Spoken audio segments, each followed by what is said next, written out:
Hi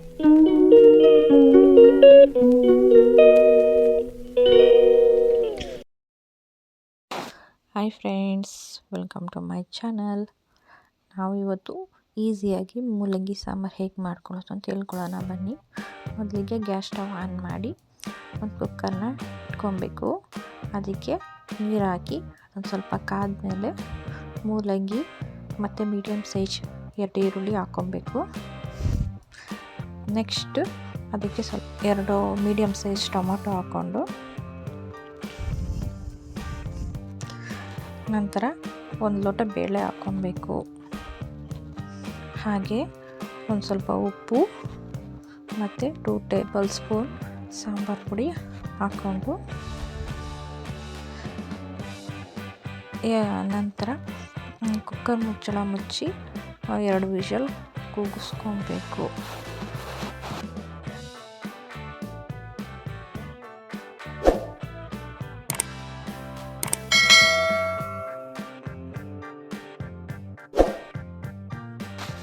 ಎರಡು whistle ಕೂಗಿಸ್ಕೊಂಡ ನಂತರ next cooker ಮುಚ್ಚಳನ open ಮಾಡಿ ಹಾಗೆ ಒಂದು ರೌಂಡ್ ಸಿಂಪಲಾಗಿ ಮಿಕ್ಸ್ ಮಾಡ್ಕೊಬೇಕು. ಇವಾಗ ಮಿಕ್ಸ್ ಮಾಡ್ತಾ ನಮಗೆ ಯಾವ ಥರ ಬೇಕು ನೋಡಿಕೊಂಡು ಮಿಕ್ಸ್ ಮಾಡಿಕೊಂಡು ನೆಕ್ಸ್ಟು ಅದಕ್ಕೆ ಒಗ್ಗರಣೆ ಕೊಡೋಕ್ಕೆ ಒಂದು ಸ್ಟವ್ ಆನ್ ಮಾಡಿ ಬಾಣಲೆ ಇಟ್ಟು ಅದಕ್ಕೆ ಎಣ್ಣೆ ಚೆನ್ನಾಗಿ ಕಾದ ನಂತರ 1 ಟೇಬಲ್ ಸ್ಪೂನಷ್ಟು ಸಾಸಿವೆ ಹಾಕ್ಕೊಬೇಕು. ಅದು ಚೆನ್ನಾಗಿ ಸಿಡಿದ ಮೇಲೆ ಮಾಮೂಲಿ ಒಂದು ಮೀಡಿಯಮ್ ಸೈಜ್ ಈರುಳ್ಳಿ ಹಾಕ್ಕೊಂಡು ಚೆನ್ನಾಗಿ ಫ್ರೈ ಮಾಡಬೇಕು. ಅದು ಬ್ರೌನ್ ಕಲರ್ ಬರೋವರೆಗೂ ಫ್ರೈ ಮಾಡಿಕೊಂಡು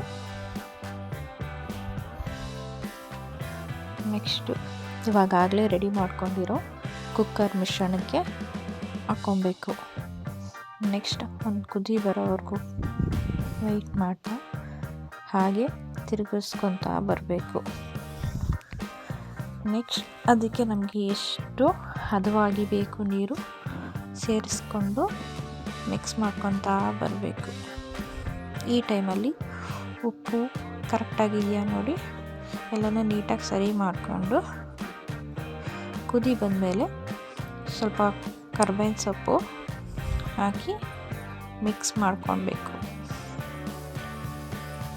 ನೆಕ್ಸ್ಟು ಮೀಡಿಯಮ್ ಉರಿಲಿ ಒಂದು 2-3 ನಿಮಿಷ ಚೆನ್ನಾಗಿ ಕುದಿಸ್ಕೊಂಡು ಸ್ಟವ್ನ ಆಫ್ ಮಾಡಿಕೊಂಡ್ರೆ ಬಿಸಿ ಬಿಸಿಯಾಗಿ ಟೇಸ್ಟಿಯಾಗಿ ಇರೋ ಮೂಲಂಗಿ ಸಾಂಬಾರು ರೆಡಿ ಆಗುತ್ತೆ. ಮತ್ತೆ ನೆಕ್ಸ್ಟ್ ವಿಡಿಯೋದಲ್ಲಿ ಸಿಗೋಣ. ನಮಸ್ಕಾರ.